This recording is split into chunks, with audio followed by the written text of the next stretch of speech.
Same magnitude के outward direction में तो जीरो आएगा। ए नीट ने दो प्रोटोनों के बीच में फोर्स पूछा था, यस सर। कूलम्ब चार्ज आएगा तो ये 1.6 × 10⁻⁻10 कूलम्ब चार्ज। ये पोल मूवमेंट बहुत ज्यादा पूछा है, एनसीईआरटी में दिया है। ए डाइपोल, तो बेटा इससे आपको आइडिया लगेगा कि क्या चीज ज्यादा, गॉस लॉ पे क्वेश्चन ज्यादा दिए हुए इसमें, तो वो पूछते हैं Q/6 ε0 आ जाएगा। तो इस टाइप का क्वेश्चन फिर आप ट्राई करना। एनसीईआरटी के एग्जाम्पल और बेटा एनसीईआरटी की एक्सरसाइज से आपको आइडिया लगेगा कि कैसे क्वेश्चन बनते हैं। और बच्चों, नीट एस्पिरेंट्स, जो नीट की तैयारी करने वाले बच्चे हैं, उनकी सबसे बड़ी दुविधा है कि सर फिजिक्स की एनसीईआरटी करें या नहीं करें, और उसकी क्या इंपॉर्टेंस है सर, और करें तो उसमें मास्टरी कैसे हासिल करें। तो आज अपन एनसीईआरटी की इंपॉर्टेंस देखते हैं कि क्या नीट के लिए फिजिक्स एनसीईआरटी इंपॉर्टेंट है, और उसका मास्टर प्लान देखते हैं कि अगर इंपॉर्टेंट है तो एनसीईआरटी को पे कमांड कैसे करें। तो बेटा जब तक हम इसकी इंपॉर्टेंस नहीं देखेंगे, क्योंकि कई बार बच्चा सोचता है कि एनसीईआरटी, जैसे बायो और केमिस्ट्री की, तो हर टीचर यही बोलते हैं कि लाइन बाय लाइन ढंग से करो क्योंकि उनसे क्वेश्चन बनते हैं। लेकिन बेटा अब जो नया ट्रेंड आ रहा है उसमें फिजिक्स में भी एनसीईआरटी से क्वेश्चन ज्यादा उठाए जा रहे हैं। तो कहीं ना कहीं ये आपके लिए एक अलार्मिंग बेल है कि आप एनसीईआरटी ढंग से करो। जैसे मैं इस साल का 2025 के क्वेश्चन बताता हूं बेटा, और ये बताता हूं आपको कि एनसीईआरटी की इंपॉर्टेंस क्या है। ये माइक्रोस्कोप का क्वेश्चन आया इस बार, जिसमें ट्यूब लेंथ दी थी और बेटा फोकल लेंथ ऑफ ऑब्जेक्टिव की फोकल लेंथ दी थी, ठीक है। आईपीस की फोकल लेंथ दी थी और ट्यूब लेंथ दी थी 40 सेंटीमीटर। ये बेटा ये NCERT example as it is आया, और ये एनसीईआरटी का फॉर्मूला साफ लिखा हुआ है, जो बेटा आपको एनसीईआरटी के अलावा ज्यादा कहीं मिलेगा नहीं। ये देखो ट्यूब लेंथ ए, ये देखो ट्यूब लेंथ डी है, तो ये फॉर्मूला लिखा हुआ है एनसीईआरटी में, शायद आपको विजिबल होगा। नजर आ रहा है नहीं आ रहा, मैं थोड़ा और बड़ा करके दिखाता हूं, नहीं तो देखो इसको थोड़ा बड़ा करके देखते हैं बेटा। ये एनसीईआरटी का है, ये क्या कर रहा हूं, देखो थोड़ा ब्लर हो गया होगा, लेकिन हाँ विजिबल होगा आपको। ये एनसीईआरटी का फॉर्मूला, जिसमें ये एल ट्यूब लेंथ है, थोड़ा मैं लिख देता हूं, टोटल मैग्नीफाइंग पावर है ना, ये है tube length divide by FO और D/FE, ये फॉर्मूला लिखा है। ये मिनिमम मैग्नीफाइंग पावर पे लिखा है, और ये एनसीईआरटी में इसी के नीचे एक एग्जांपल दिया हुआ है जिसमें ये 250 आंसर, देखो आपका भी आंसर यही आ रहा होगा। ये देखो एफई वही 2 सेंटीमीटर दिया हुआ है ना, मतलब वो देखो एफई 1 और 2 दिए हैं, वो देख लेना, अब थोड़ा सा चेंज है, लेकिन हाँ आप तो ये देखो कि कॉन्सेप्ट एनसीईआरटी से एज इट इज आया है। ये ट्यूब लेंथ वाला फॉर्मूला। एक और देखते हैं सर, ये तो एक आधा आ गया तो क्या हुआ, ये देखो ये डायग्राम आपका आया, ये फुल वेव रेक्टिफायर है बेटा, है ना, ये नीट 2025 फुल वेव रेक्टिफायर है। ये नीट 2025 के पेपर का क्वेश्चन है इस साल का, ये आपने सबने देखा होगा। ये सेंटर टेपिंग है, लिखा हुआ है सेंटर टेप किया हुआ है ये। और बेटा ये एनसीईआरटी का एज इट इज डायग्राम है, आपको दिखा देता हूं मैं बेटा। ये हम लोग जो डायग्राम बनाते हैं क्लास में वो तो ये बनाते हैं, तो बच्चा इससे तो पहचानता है फुल वेव रेक्टिफायर को, पर ये डायग्राम उसने पहली बार देखा तो घबरा जाता है। ये देखो एनसीईआरटी में एज इट इज डायग्राम, तो इससे पता चलता है कि एनसीईआरटी की इंपॉर्टेंस क्या। इसको भी बड़ा करके दिखाता हूं मैं थोड़ा, देखो ये एनसीईआरटी का डायग्राम, ये डिट्टो वही देखो सेंटर टेपिंग, ये देखो ये आना। तो जिन बच्चों ने एनसीईआरटी को ढंग से देखा है तो उनको ये पता था कि यार ये फुल वेव रेक्टिफायर है, तो उनको पता है कब डायोड D1 काम करता है, कब D, उसमें टाइम दिया। तो इससे ये पता चलता है कि एनसीईआरटी की तरफ, फिजिक्स एनसीईआरटी की तरफ नीट का या एनटीए का इंक्लिनेशन है। तो अब हमारे को जब हम स्टडी कर रहे हैं तो एक बार एनसीईआरटी को छानना है। सर कैसे, अब स्ट्रेटेजी देखते हैं। तो मैं उम्मीद करता हूं एक बार कमेंट सेक्शन में बताओ क्या आपको एनसीईआरटी की इंपॉर्टेंस समझ में आई। तो मैं उम्मीद करता हूं आपको एनसीईआरटी की इंपॉर्टेंस समझ में आ गई। अब हम मास्टरी कैसे करें सर, एनसीईआरटी को पढ़े कैसे, हाउ टू, तो master plan for NCERT, how to read NCERT. अब अपन देखते हैं हाउ टू रीड एनसीईआरटी, क्योंकि सर उसमें कई रिलेवेंट चीजें भी है जो सर हमें परेशान करती है, हमारे से होती नहीं है तो हम घबरा जाते हैं। तो बेटा वास्तव में आपका कहना सही है कि फिजिक्स एनसीईआरटी में कई चीजें ऐसी भी है, तो देखो जैसे मैं एक चैप्टर लेता हूं इलेक्ट्रिक चार्जेस एंड फील्ड, तो बेटा एक तो होते हैं सोल्ड एग्जांपल, उसके देखो एग्जांपल लिए कुछ मैंने ये है ना, ये एग्जांपल 1.1 1.2 ये 1.6 है ना, फिर ये 1.3, तो 1 2 3 और ये 6 और ऐसे करके, और फिर लिए मैंने एक्सरसाइज, ये देखो एक्सरसाइज बेटा, फिर लिए एक्सरसाइज, ये देखो ये एक्सरसाइज के क्वेश्चन 1 से लेके 13 तक, 14 से लेके 20 तक, और ये 23। तो बेटा इलेक्ट्रिक चार्जेस एंड फील्ड में टोटल 23 क्वेश्चन है, वो मैंने यहां लिए हैं। मैं करवा नहीं रहा हूं, मैं बता रहा हूं कैसे पढ़ोगे। अब जैसे आप सोल्ड एग्जांपल है, अब आप जब पढ़ रहे हो बेटा, तो जैसे ये क्वेश्चन है, हो सकता है आपको दिख रहा, हो सकता नहीं दिख रहा, मैं थोड़ा बड़ा कर देता हूं और मैं क्वेश्चन समझा देता हूं। तो बेटा जब हम पढ़ेंगे तो हम ये ध्यान रखेंगे कि देखो इसमें 3 चार्ज रखे हैं, मैं थोड़ा सा बता देता हूं आपको, और 3 चार्ज में से ये वाला तो नेगेटिव चार्ज है माइनस क्यू, और ये दोनों प्लस चार्ज है और सेम सेम चार्ज है, ये क्यू और ये माइनस क्यू, थोड़ा बड़ा कर रहा हूं।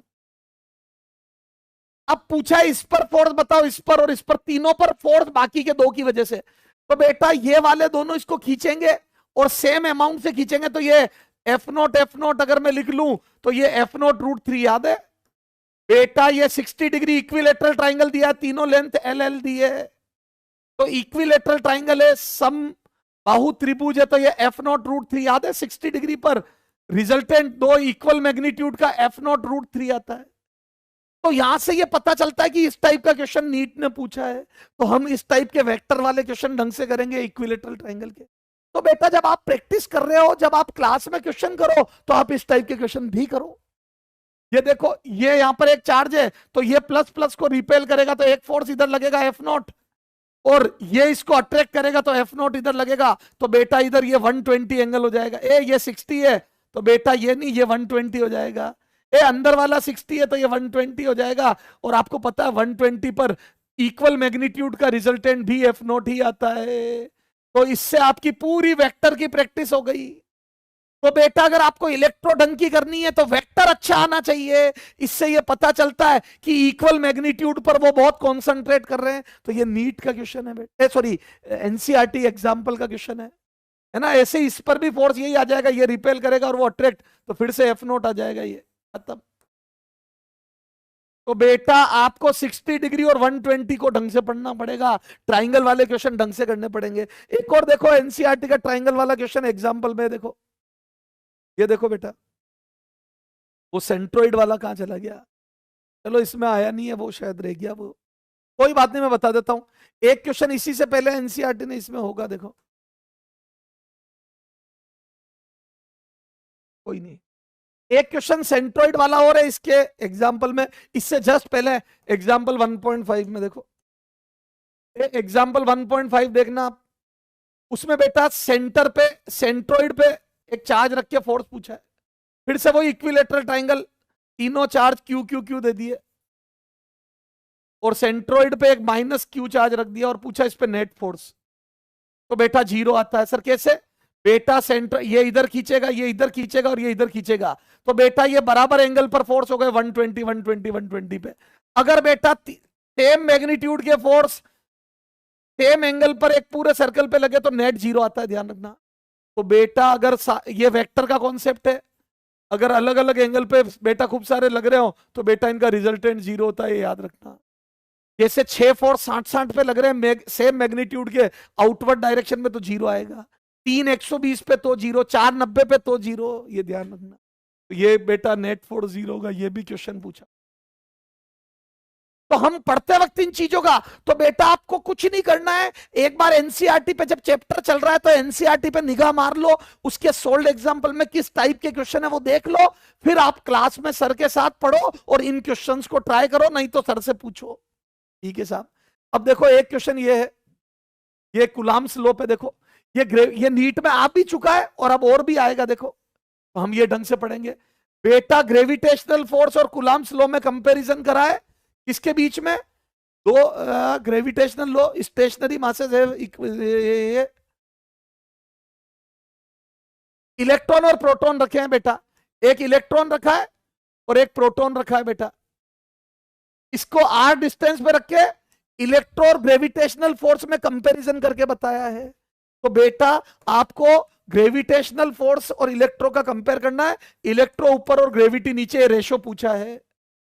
तो बेटा आपको पता है इलेक्ट्रोस्टैटिक फोर्स ग्रेविटी से बहुत ज्यादा मजबूत होता है, तो इन दोनों फोर्स में से ये ज्यादा आएगा। तो बेटा ये रेशो प्रूव कर रखा है 2.4 इंटू 10 की पावर 39। बेटा ये रेशो आपको एग्जाम में पूछा हुआ भी और भी पूछ सकते हैं, तो आप ग्रेविटी और इलेक्ट्रो निकालना सीख लो। तो बेटा ऊपर जो इलेक्ट्रोस्टैटिक फोर्स आएगा उसमें K e square by r square आएगा, नीचे आता है G m square by r square. नहीं, इलेक्ट्रॉन और प्रोटॉन का मास अलग अलग होता है, तो ये लिखो। नीट ने दो प्रोटोनों के बीच में फोर्स पूछा था, यस सर, बस तो ये रख दो। तो चार्ज में 10 की पावर -27 आता है और मास में, सॉरी, चार्ज में -19 आता है और चार्ज मास में 10 की पावर -27 और 10 की पावर -31 आता है। तो ऊपर इसका स्क्वायर, ये रेशो आ जाएगा। यहाँ 9 इंटू 10 की पावर 9 और आएगा, या 6.67 इंटू 10 टू पावर -13 11 जो भी होता है वो आएगा। तो बेटा ये रेशो निकालना सीखना। तो आपको ये चीज पता होनी चाहिए कि यार कूलम्ब्स लॉ में क्वेश्चन पूछते। तो बेटा थोड़ा सा आप इंक्लिनेशन एनसीईआरटी की तरफ भी रखेंगे। ये देखो चार्ज पे क्वेश्चन आया, शायद आपको दिख रहा हो नहीं दिख रहा हो, एनसीईआरटी का एग्जांपल 1.1 आप देख लेना। इसमें बोला है कि पर सेकेंड 10 की पावर 19 इलेक्ट्रॉन एक बॉडी से दूसरी बॉडी पर सेकेंड मूव कर रहे हैं, तो टोटल चार्ज 1 कूलम्ब कितनी देर में ट्रांसफर हो जाएगा। तो बेटा 10 की पावर 9 इलेक्ट्रॉन पर सेकेंड, तो बेटा 1 कूलम्ब चार्ज कब आ जाएगा यहाँ पे 1 कूलम्ब। तो चार्ज 1 कूलम्ब, तो पहले 10 की पावर 9 इलेक्ट्रॉन का चार्ज निकालो, तो वो आ जाएगा 1.6। एक इलेक्ट्रॉन का चार्ज होता है -19, तो इंटू 10 की पावर 9 कूलम्ब चार्ज आएगा, तो ये 1.6 इंटू 10 की पावर -10 कूलम्ब चार्ज हो गया। ये पर सेकेंड ट्रांसफर हो रहा है, तो एक कूलम्ब चार्ज के लिए टाइम कितना लगेगा, तो यहाँ पे 1.6 इंटू 10 की पावर -10 कूलम्ब पर सेकेंड आ जाएगा। कूलम्ब से कूलम्ब कट गया, तो ये 10 की पावर लगभग 10 की घात 10 सेकेंड लगेंगे। तो इस टाइप से क्वेश्चन तो आप ट्राई कर सकते हैं। तो सर तो आपको एक आइडिया लगेगा कैसे पढ़ना है। फिर एक्सरसाइज में आ जाओ। तो बेटा एक्सरसाइज में जब आप इसको स्टडी करोगे तो आपको पता पड़ेगा कि डाइपोल का डाइपोल मूवमेंट बहुत ज्यादा पूछा है, एनसीईआरटी में दिया है। डाइपोल का डाइपोल मूवमेंट, और उसमें भी कोऑर्डिनेट दिए। इनके बीच का सेपरेशन नहीं देखे, कोऑर्डिनेट दिए। तो कोऑर्डिनेट से आपको डिस्टेंस फॉर्मूला पता होना चाहिए। जैसे एक क्वेश्चन ये दिया है एनसीईआरटी में, इसका डाइपोल मूवमेंट पूछा और सेंटीमीटर में दिए हैं, तो कर लोगे बेटा, यस सर। तो ये तो बहुत इजी हो गया। दोनों के बीच क्या सेपरेशन आ जाएगा, सेपरेशन आ जाएगा दोनों के बीच का 10 सेंटीमीटर, -5 से लेके 5 के बीच का। तो बेटा डाइपोल मूवमेंट आ जाएगा Q इंटू एल। तो Q की वैल्यू रख देना जो भी दी हुई है, ये देखो। तो सर कर लेंगे। ये देखो ये क्वेश्चन, ये रहा सर, कहाँ है ये क्वेश्चन, ये रहा। अच्छा 15 सेंटीमीटर दी थी डिस्टेंस, कोई बात नहीं, एक ही बात। ये चार्ज दिया है दोनों, 2.5 इंटू 10 की पावर -7 कूलम्ब, और कोऑर्डिनेट -15 और 15 दिए थे, ठीक। -15 कर लेना। तो ये ट्राई करना। ये एनसीईआरटी का कौन सा एग्जांपल है बता दे। 1.9 है क्वेश्चन नंबर एनसीईआरटी का।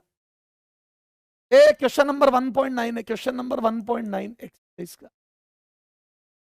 तो बेटा इससे आपको आइडिया लगेगा कि क्या चीज ज्यादा, गॉस लॉ पे क्वेश्चन ज्यादा दिए हुए इसमें, तो वो पूछते हैं। तो बेटा इस टाइप से आप पढ़ोगे। देखो ये देखो, अब इन जनरल ये क्वेश्चन बच्चा करता नहीं है। 10/10 का एक स्क्वायर और 5 एंड, तो इसमें लिखा भी है कि इसको क्यूब की एक फेस मान के करो, यस। तो इसको पूरा आगे बढ़ाओगे तो ये पूरा क्यूब के पैक हो जाएगा बेटा यहां से। तो क्यूब का एक फेस बन जाएगा ये, तो Q/6 एप्सिलॉन नॉट आ जाएगा। तो इस टाइप का क्वेश्चन फिर आप ट्राई करना। क्यों? क्योंकि बेटा ऐसा एनसीईआरटी में दिया हुआ है। तो एक एनसीईआरटी के एग्जाम्पल और बेटा एनसीईआरटी की एक्सरसाइज से आपको आइडिया लगेगा कि कैसे क्वेश्चन बनते हैं और रिपीट होते हैं। और ये सब क्वेश्चन नीट में आए हुए भी है। एक क्वेश्चन इसमें दिया हुआ है कि भैया स्फीयर की रेडियस 3 टाइम्स कर दूं तो फ्लक्स में क्या अंतर आएगा, कोई अंतर नहीं आएगा सर। क्यों? क्योंकि चार्ज अंदर उतना का उतना ही है। ये सब तो गॉस लॉ और उसकी एप्लीकेशन पर बहुत सारे क्वेश्चन हैं।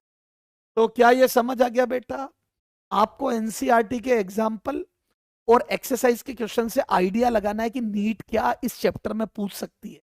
क्यों? क्योंकि पुराना अभी जो पेपर आया है 2025 का, उसमें एनसीईआरटी की तरफ उसका प्रेम हमें नजर आया है, एनटीए का मोह नजर आया है एनसीईआरटी की तरफ। और वो भी एग्जाम्पल के क्वेश्चन उठ उठ के आए हैं, है ना। तो बेटा अब हम उसी हिसाब से तैयारी करेंगे। तो अपने आप को अपडेटेड रखो बेटा। मिलते हैं इसी टाइप के। कमेंट सेक्शन में बताओ ये वीडियो आपको इंफॉर्मेटिव या काम का लगा या नहीं लगा, एक बार कमेंट करके बताओ। आपके कमेंट से मुझे आइडिया लगेगा कि और वीडियो ऐसे बनाने। तो एनसीईआरटी की इंपॉर्टेंस और हाउ टू रीड मैंने बता दिया, आपको मास्टरी कैसे करनी है एनसीईआरटी में। Okay, bye bye, love you.